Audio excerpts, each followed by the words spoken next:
sibling, a family member, someone else, makes those decisions on my behalf. So you have conversations with them beforehand, telling them exactly what you would like to be done, so they're able to carry out your vision.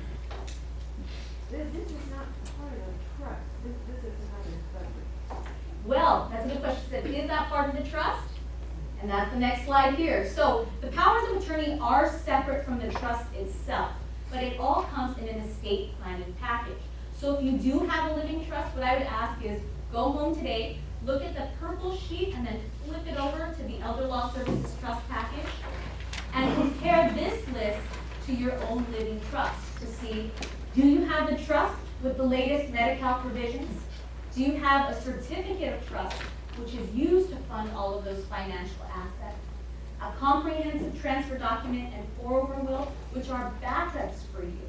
So let's say there is that rogue account that you forgot to put into a trust, or you buy a property in Mammoth and you forget to put that into the trust. It will have to go to probate, but with these two types of documents, it makes things a lot easier on your kids. It makes for a much shorter and much cheaper probate, and it shows your intent to put everything you have into the trust, so it goes to your kids.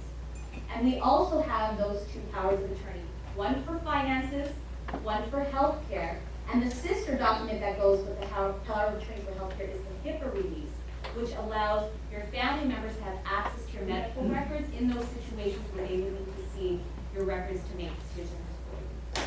So, if your trust does not have all of these documents, or it's not up to date, or if you don't have an estate plan at all, we encourage you to come see us, and we can let you know exactly what needs to be done. And if you're kind of unsure, well, do I need an update? Do I have those provisions? We definitely are able to take a look. We offer free consultations. We're coming for today's seminar. And we also kind of have a surprise for you at the end, but I'm going to let Mr. Matsunaga reveal that. But before I bring him up, are there any questions about the estate plan? Yes.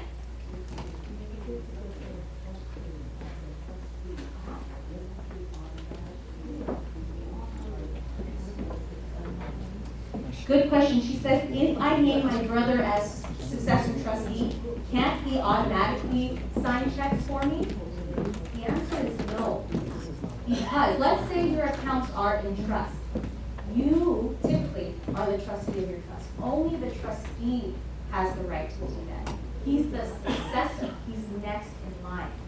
So that's why if you have a power of attorney, you can add him onto an account if it's not in trust and say, okay, either one of us now can write checks in my name, or if I'm unable to do that. Any other questions? Yes. We do have the living trust Yes. now, but we never had any recorded will. What's the difference between the will and living trust? That's probably the most common question I get is what is the difference between a will and a trust?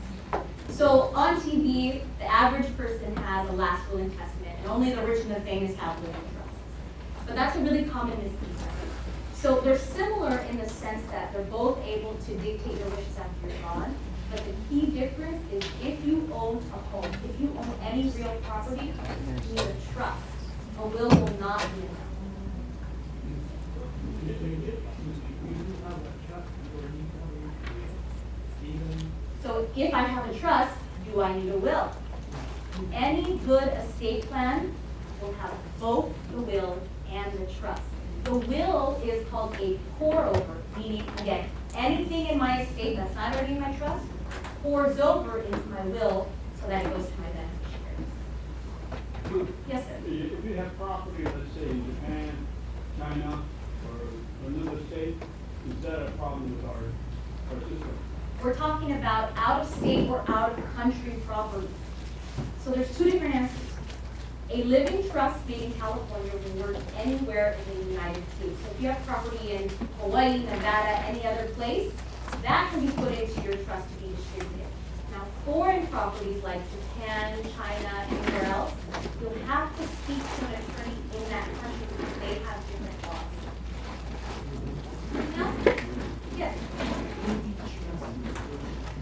So the question was, what are AB trust provisions? So for married couples, you'll see this in your trust. So 15 years ago, the government said if you owned more than $675,000 of your gross value estate at the time of your death, you had to pay a lot of taxes. So what estate planners did is they created these special types of trusts to help reduce those estate taxes. And how that would look is, you have two spouses. When one passes away, the trust got separated into two sub-trusts. Trust A was for the surviving spouse, and you can remember that because Trust A is for the spouse who's above the ground. And Trust B, the bypass trust, was for the deceased spouse who was below the ground. Okay, so when you have these two types of trusts, we were able to help, it was a strategic tool to help reduce estate taxes. Now, as opposed to that $675 back then, it's $10.8 million for a couple married. So if anyone here has more than $10.8 million, feel free to see me. I'm up for adoption. Looking for people to name me as beneficiaries of your trust. But if you have below that amount, the provisions that you have in your old trust might not be up to date. You definitely want to modify those because it's actually a hindrance to have those in your trust now. All right, well, thank you so much for your time and attention. I'm going to turn things back over to Judd.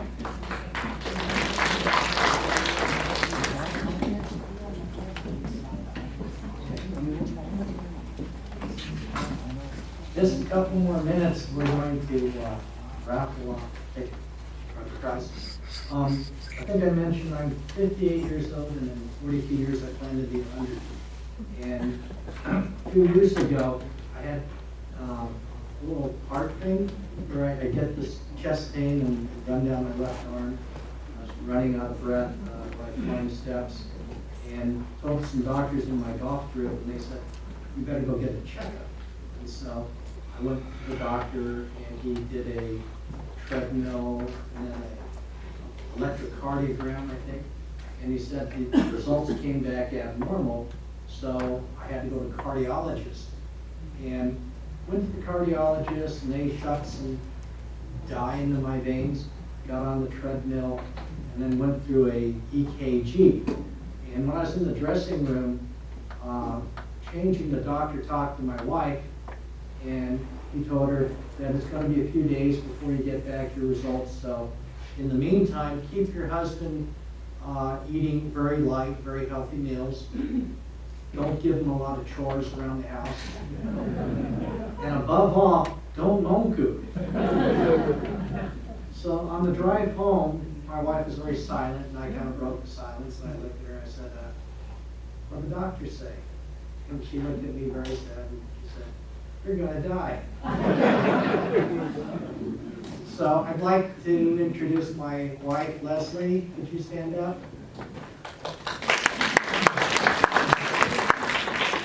I also want to invite some staff that I brought along to help out. Marika Snyder. Angelica there in the back. And George, my tech guy.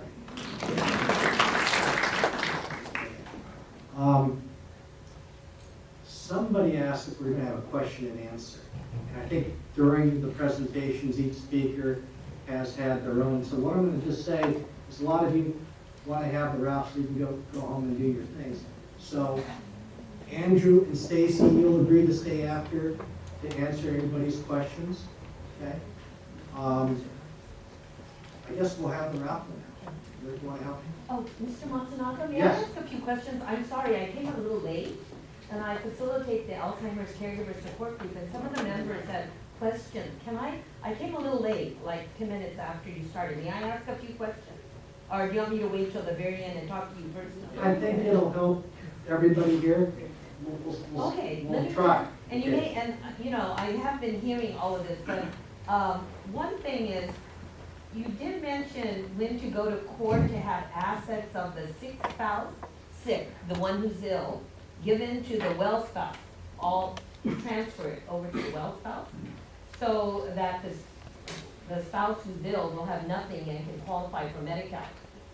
You did touch on that, didn't you? You did address that issue. That is one strategy amongst many strategies, but if anybody wants to qualify for Medi-Cal that has assets, In your packages is a voucher for a free consultation. Okay, on so, the see, office. okay, that's But great. that is a strategy, yes. Okay, and then do the spouses have to have separate savings, IRAs, et cetera, beforehand?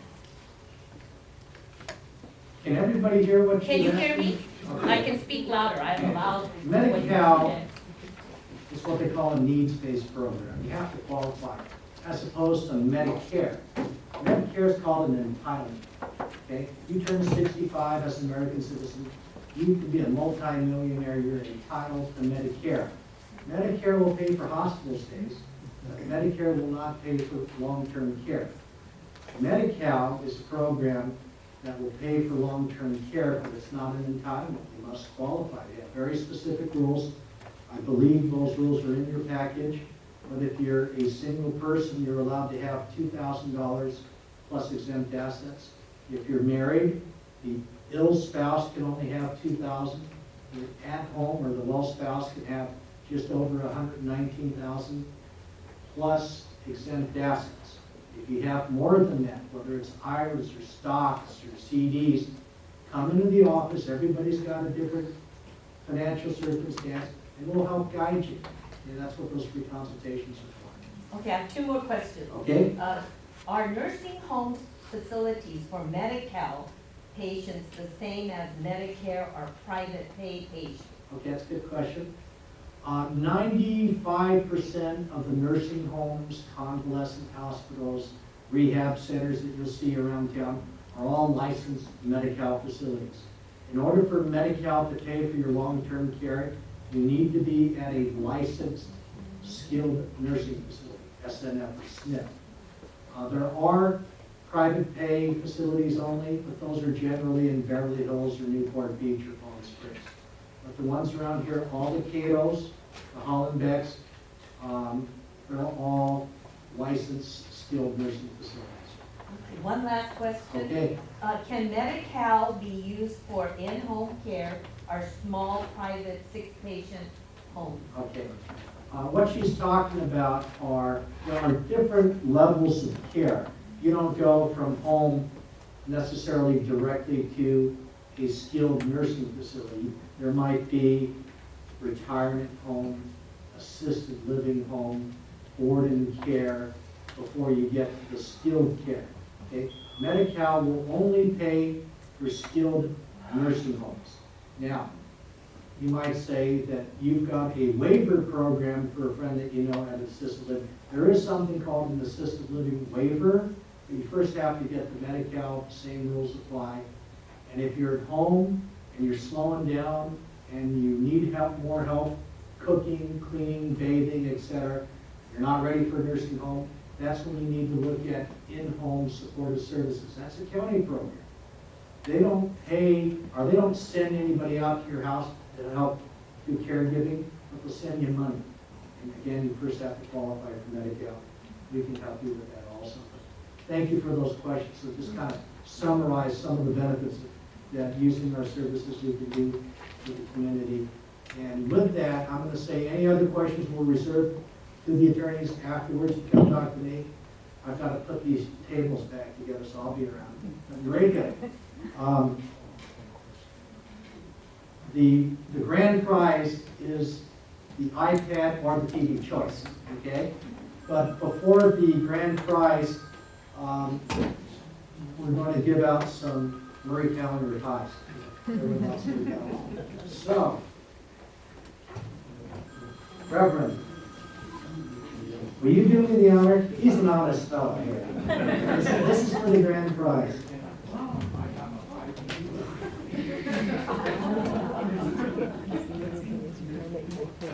All right. This is for the iPad TV. But Marika, will you help me with the pies first? We'll do the pies. Okay. We've got 3 pies. And the first one is 682-355.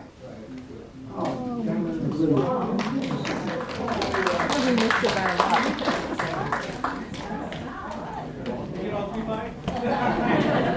The next one, 682-356. 4-3. Oh, way up in the front. Okay. And the last